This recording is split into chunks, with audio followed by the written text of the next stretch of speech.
Bonjour à tous, revue de presse du vendredi 29 janvier 2021 avec le magazine Féminin Pratique numéro 22. Clairement, je connaissais pas ce magazine et même on va dire si la page d'accueil fait un peu, je dirais, old school, c'est vraiment un super magazine, il y a vraiment des super bons conseils et le spécial anti-fatigue, c'est vrai que c'est un thème qui est pas trop souvent traité et en fait, il y a vraiment des très bonnes idées. Franchement, j'ai vraiment apprécié la qualité du contenu de ce magazine, donc clairement, si vous souhaitez acheter un magazine qui est vraiment basé sur les solutions naturelles avec d'autres thèmes, vous voyez qu'il y a le thème d'argent notamment, téléconsultation et tout ça, c'est vraiment super. Donc on va directement y aller. Donc je voulais vous parler de spécial anti-fatigue. Ils nous ont fait un sujet assez intéressant avec une photo qui est vraiment, qui est vraiment parlante. La recette anti-fatigue des experts, c'est quand même un peu hallucinant. Actuellement, un Français sur deux avoue être fatigué et une personne sur cinq déclare subir des symptômes de somnolence excessive. Vous l'avez compris, par rapport à un excès de fatigue, la plupart du temps fait par notamment un manque de sommeil. Donc c'est pas ce que je voulais faire du tout. Voilà, je voulais mettre moins de... Voilà, donc la fatigue en question, effectivement, on parle beaucoup de la fatigue physique, mais là, c'est bien plus de la fatigue évidemment psychique, notamment avec, on va en voir les causes, mais les causes sont multifactorielles et qu'on en est complètement, on est toujours face à ces causes tous les jours. Alors, on en vient directement.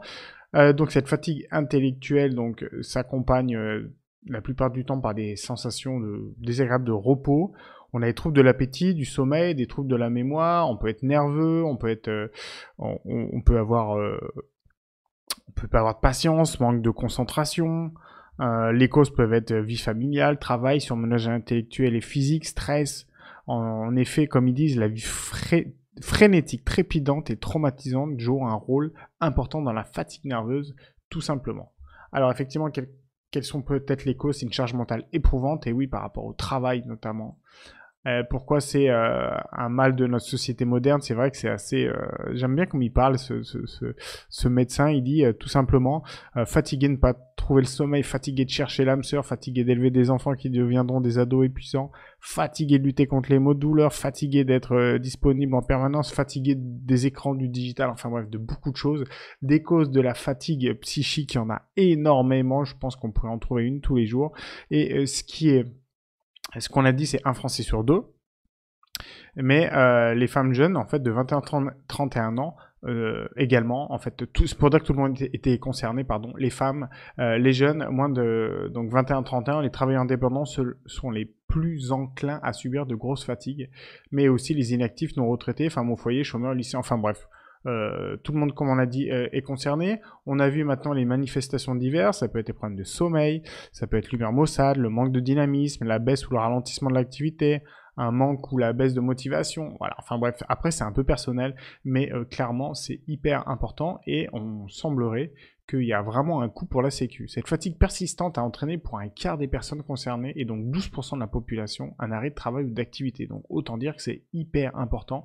Et en fait, un arrêt de travail, c'est comme ça que j'avais fait de la prestation en entreprise. En fait, de plus en plus d'entreprises veulent avoir des employés en bonne santé, tout simplement parce que le coût d'un arrêt de travail est absolument faramineux, déjà en termes de coût, mais après en termes de désorganisation dans la structure. Donc voilà pourquoi c'est aussi important. Comment se soignent les Français? Là aussi, c'est un chiffre qui est absolument fou. Grosso modo, voilà, c'est là que c'est marqué. Le recours aux médicaments est nettement plus fréquent chez les personnes âgées de plus de 60 ans. Mais également au niveau, la médication est d'autant plus importante que l'âge des personnes touchées est élevé, limité à un tiers des moins de 40 ans. Donc même quand on a un tiers, quand on est en dessous de 40 ans, on prend quand même des médicaments pour 30% pour la fatigue. C'est absolument hallucinant. Surtout que prendre des médicaments et sans changer les causes, ça peut être les choses du travail, on dort mal, on est stressé, enfin bref, tout ça, je trouve que c'est un non-sens quoi, de prendre un médicament pour masquer le symptôme et penser que tout va bien alors que non, pas tout va bien. On peut voir même qu'il y a l'automédication en France. En outre, seulement 10% des Français sont recours à leurs propres médicaments sur l'initiative d'une pub ou d'un ami, comme ça l'indique. Et effectivement, ce qui est pas mal, c'est des questions à se poser fréquemment pour voir la fatigue, d'où elle vient, comment déjà l'améliorer par des choses où on peut faire. Un truc tout bête, c'est essayer de s'endormir, d'aller au lit un quart d'heure ou une demi-heure avant chaque jour. Ça mange pas de pain, comme on dit, et ça fonctionne très bien. Alors, on va voir maintenant quelles peuvent être différentes causes. On a fait en effet les glandes surrénales. Les glandes surrénales en cause, chacun de nos deux reins est coiffé d'une glande appelée glande surrénale. Ce sont ces deux glandes qui sécrètent notamment les hormones au stress. Vous les connaissez peut-être, le cortisol, adrénaline et noradrénaline. Et vous savez peut-être que lorsque le cortisol est trop sécrété pendant trop longtemps, en fait, le corps se fatigue, ne récupère pas. Et c'est là que dans la plupart des maladies, en fait, on dit que le stress a un effet négatif, notamment par cette sécrétion de cortisol qui est chronique et qui ne devrait pas l'être, tout simplement. Effectivement, il peut y avoir des problèmes hormonaux, comme on l'a vu. En fait, les hormones, principalement féminines, hein, sont des messagers qui aident à coordonner et dicter les différentes fonctions de l'organisme. Elles peuvent réguler le métabolisme, l'appétit, le sommeil, les cycles de reproduction, la fonction sexuelle, l'humeur, le tonus et le stress. Et en fait, il faut savoir que un mauvais mode de vie va complètement entraver la plupart de notre sécrétion hormonale, comme on le voit là. L'activité physique, la gestion du stress, l'ensoleillement, le sommeil, la chasse aux xénohormones. Les xénohormones, en fait, c'est les hormones que vous avez dans l'alimentation, qui sont exogènes, les plantes et la phytothérapie. Tout ça peuvent être des régulateurs des hormones. Donc, évidemment, pour plantes et photothérapie, pardon, eh ben, c'est des choses qui aident à retrouver un cycle normal, mais les hormones sont très, très importantes dans la gestion de sa fatigue. Après, voilà, on parle des rythmes circadiens. En gros, c'est le rythme jour-nuit. C'est vrai que si vous faites un travail, le pire des travails, c'est faire un travail où chaque semaine vous changez de cycle. Autant si vous travaillez tout le temps la nuit, votre corps va s'adapter, mais le fait que chaque semaine changez de cycle, c'est absolument, je dirais, mauvais à tous les niveaux. Pour la maladie, pour la fatigue, pour le bien-être. La plupart des gens qui sont en travail posté et qui changent, eh ben, ont la plupart du temps des problèmes de surpoids, des problèmes d'humeur, des problèmes d'immunité. Bref, c'est pas l'idéal. Si vous pouvez changer, faites-le vraiment parce que c'est vraiment pas simple. Alors, les rythmes circadiens, les troubles nocturnes, effectivement. Le rôle essentiel du sommeil, on l'a vu, le sommeil est hyper important. L'hygiène de vie, le cœur de la santé, on a vu, des solutions naturelles. Alors déjà, sans même prendre des compléments, respecter son sommeil, c'est vraiment le règle essentielle numéro 1. Sans prendre de compléments alimentaires ou de médicaments, essayez vraiment de vous mettre au lit un peu plus tôt. Dormir 7 à 8 heures et 7 à 8 heures, c'est vraiment l'idéal. Faire le plein de lumière, et oui, on a toujours un rappel, c'est quand vous allez la journée que vous êtes en contact de la lumière que le soir, vous allez fabriquer davantage de mélatonine et ainsi aller dormir. Donc clairement, et prenez l'air au maximum. Si vous travaillez face à un mur, vous êtes dans une atmosphère qui est confinée, sortez le maximum. Ça vous donnera un potentiel pour aller dormir le soir. Toujours boire, évidemment, oui, boire de l'eau, évidemment, aussi. Parce que c'est vrai que si vous prenez des boissons excitantes, c'est pas l'idéal. Arrêtez de boire des boissons excitantes après, je dirais, 15-16 heures. Comme ça, vous dormirez très bien le soir. Se doper par une alimentation saine, effectivement, essayer de prendre des aliments qui sont plus complets possible. On prend des pâtes complètes, du pain complet, du pain en céréales, du riz demi-complet. On essaie d'oublier tout ce qui est un peu blanc dans notre alimentation, et on prend des vitamines, des fruits et légumes à tous les repas, absolument. On évite de trop manger le soir, même si c'est le repas social, si on peut dire, où on se retrouve en famille. Essayez vraiment d'alléger votre repas. Allégez votre repas du soir, le dîner, et vous verrez que le matin, vous aurez un peu plus faim, et le rééquilibrage va se faire comme ça, et vous verrez que vous serez 1000 fois mieux. Bien évidemment, on parle de compléments alimentaires, il parle de la vitamine C qui a un effet de coup de pompe, c'est indéniable. Prenez une vitamine C naturelle. Vous pouvez même la prendre le soir au coucher, elle ne vous empêchera pas de dormir si elle est naturelle. Donc à ça, vous pouvez associer du magnésium. Le magnésium, il faut savoir qu'on la plupart des Français en sont carencés et c'est indispensable au système nerveux. Donc du magnésium, faites des cures de vitamine C magnésium, franchement ça marche super bien.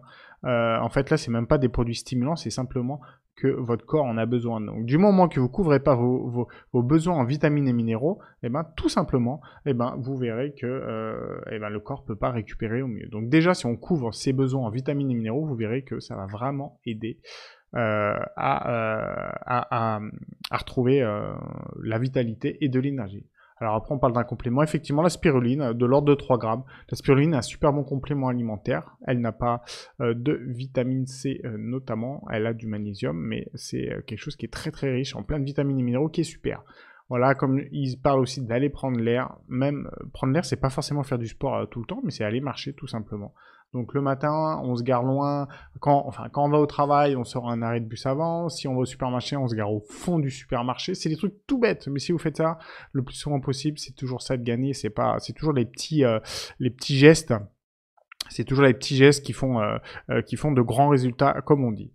Alors, après, en solution naturelle, il parle de l'ostéopathie. Effectivement, si vous auriez des problèmes de sommeil par rapport à des douleurs, allez voir l'ostéopathie. La chronobiologie, bah ça, je connais parce que j'ai fait le dernier diplôme universitaire de chronobiologie à la Pitry-Salpêtrière. Je vous parle de ça il y a plus de 15 ans, dans les années 2000. Bah, c'est tout simplement respecter les cycles de votre corps. La nuit, on est fait pour dormir. Le jour, on est fait pour être dehors. Ne vous décalez pas trop les week-ends. C'est pas parce que les week-ends, vous allez faire une grasse mat jusqu'à 11h du matin que vous allez être plus en forme. Pas du tout, justement. Le problème aussi, c'est que quand il y a une trop grosse différence entre les heures du lever de la semaine et du week-end, c'est pour ça que le matin, souvent, le lundi matin, vous êtes un peu collé, comme on dit, bah parce qu'il y a une trop grosse différence d'heures de lever entre la veille et ce jour-là. Donc, essayez vraiment de limiter, quitte à faire une sieste, c'est 1000 fois mieux. L'homéopathie, bah, vous voyez même, si vous y croyez ou pas, les granulés de la forme, ils ont même fait plusieurs conseils sur ce qu'il faut prendre et quand il faut prendre. Franchement, c'est très bien fait.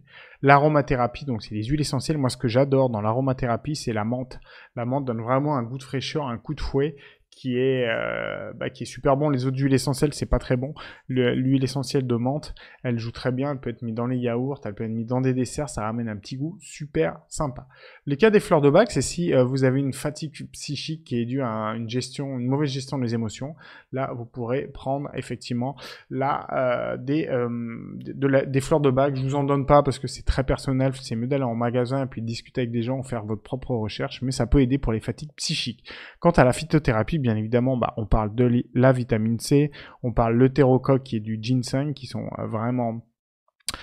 qui vous aident vraiment à mieux récupérer. Par contre, je déconseille le guarana, par exemple, tout ce qui est immunostimulant, type le guarana, le café vert, tout ça, en fait, ça va stimuler votre corps. Vous serez mieux parce que vous êtes stimulé, mais vous serez pas mieux parce que vous avez mieux récupéré. Je sais pas si vous voyez la différence. Et quand vous avez vraiment besoin d'un coup de boost pour votre travail, tout ça, ok. Mais sachez que c'est pas la base du retour de votre vitalité et de la non-fatigue. L'acupuncture, c'est pareil. Si vous êtes un peu bloqué d'un point de vue énergique, vous êtes à plat, l'acupuncture peut faire repartir la circulation de l'énergie dans le corps. Après, relaxation et méditation et la positivité, c'est vrai que c'est toujours des choses qui vont bien. Hein, c'est des trucs tout bêtes, mais quand vous avez le sourire, vous faites un sourire aux gens, vous dites bonjour quand vous arrivez à un endroit, et ben vous verrez que ça crée une positive attitude. Cette bienveillance-là, en fait, nourrit quand même votre cerveau et sur le fait d'être mieux dans sa tête, tout simplement. Voilà, je fais un petit rappel sur le magazine qui était Féminin Pratique numéro 22, et franchement, il y a plein d'autres thèmes que j'ai pas parlé, mais peut-être que j'y viendrai, mais franchement, Féminin Pratique, je vous découvre maintenant. Et ben, votre magazine est super, avec des thèmes différents, des conseils un peu atypiques. Et ça, franchement, je vous dis bravo. À vendredi prochain pour une autre revue de presse vidéo. Au revoir.